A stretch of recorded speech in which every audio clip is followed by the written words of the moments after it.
नमस्कार मित्रों, मैं हूं ऐश्वर्य रविशंकर और हमारे चैनल में आपका स्वागत है। जैसे कि आप सब जानते हैं मित्रों कि रैंडमली हम कमेंट्स लेते हैं अपने व्यूअर्स के, और उन कमेंट्स में जो प्रश्न किए होते हैं, कुछ कॉमन प्रश्न मैं उठाता हूं जो काफ़ी लोगों ने किए होते हैं और उसी पे हमारा नेक्स्ट वीडियो आधारित होता है हमेशा।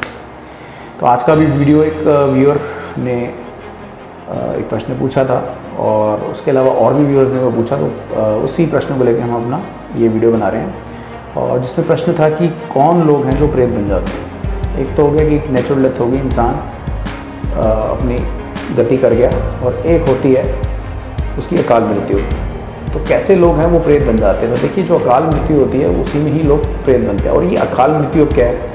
तो नॉर्मल जो डेफिनेशन वो आपने सुनी होगी, कोई एक्सीडेंट से मर जाए, मर्डर हो जाए किसी का, या सुसाइड करे कोई, तो ये जो व्याख्याएँ हैं ये अकाल मृत्यु की है।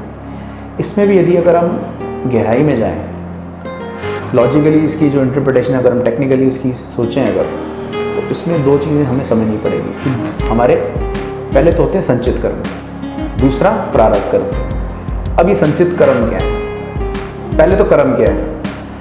आप देखिए, जो भी हम जब से हमने जन्म लेना स्टार्ट किया अलग अलग दुनिया में, तब से लेके जो डेटाबेस बन जाता है पूरा मेमोरी का, इंप्रेशंस होते हैं, जो एक्सपीरियंसेस होते हैं, तो उनकी कुछ लेयर्स बन जाती हैं।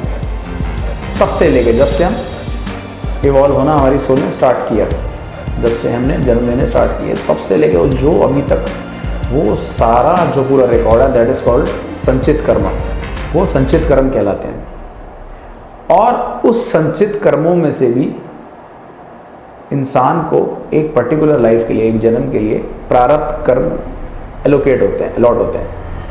वो प्रारब्ध कर्म उसको उस पर्टिकुलर जन्म के लिए मिलते हैं, और वो जब वो ख़त्म हो जाते हैं तो वो वहाँ से फिर उस शरीर को वो आत्मा छोड़ जाती है।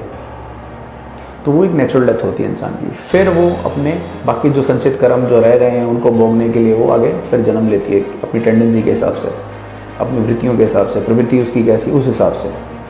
और जनरली ये देखा गया कि जो सोल होती है उसका जो मरने के बाद है वो डिस्क्रिशन इंटेलेक्ट वो ख़त्म हो जाता है। यानी किसी भी चीज़ को डिस्क्रिमिनेट करने की पावर मोस्टली स्पिरिट्स की ख़त्म हो जाती है। लेकिन इसमें भी अगर कोई बहुत अवेयरनेस में अपना शरीर छोड़ता है, प्राण त्यागता है, तो वो एक सर्टेन लेवल पे वो सर्टेन लेवल एक अचीव कर लेता है, जहाँ से वो फिर अपनी मर्जी से जन्म लेता है, या जब तक नहीं चाहता वो नहीं लेता। और फिर भी अल्टीमेटली सच्चाई तो ये है कि मोक्ष ही एक परम लक्ष्य होता है। तो जो प्रारब्ध कर्म होते हैं, जब किसी इंसान के अभी बचे हुए होते हैं लेकिन उसका शरीर डिस्ट्रॉय हो जाता है किसी एक्सीडेंट से, मर्डर से या सुसाइड से, तो वो जो प्रारब्ध कर्म उसके जो बाकी रह गए हैं तो बहुत इतने ज़्यादा स्ट्रांग होते हैं कि वो फिर प्रेत बन जाता है।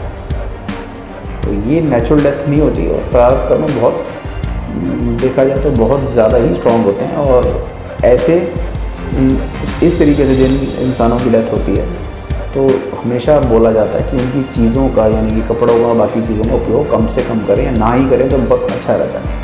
तो ये संचित कर्म और प्रारब्ध कर्म का कॉन्सेप्ट समझना बहुत ज़रूरी है। और बेसिकली जब तक ये पूरे संचित कर्म नहीं ख़त्म होते हैं हमारे, जो शुरू से लेकर अभी तक हैं, तब तक मोक्ष नहीं होता। और उसमें से भी प्रारब्ध कर्म इंसान को ईश्वर द्वारा मिलते हैं कि इतने जन्म, इस जन्म में तुझे ये प्रारब्ध कर्म अपने पिछले ख़त्म करने हैं। उसके आधार पर ही उसकी आयु तय हो जाती है। तो आशा करता हूँ मित्रों आपको ये वीडियो ज़रूर पसंद आएगा, और हमारे साथ हमेशा जुड़े रहिए। और जो भी प्रश्न आपको करने हो हमारे कमेंट बॉक्स में वो कर सकते हैं। तो इसी के साथ ही मैं अपनी वाणी को विराम दूंगा। नमस्कार।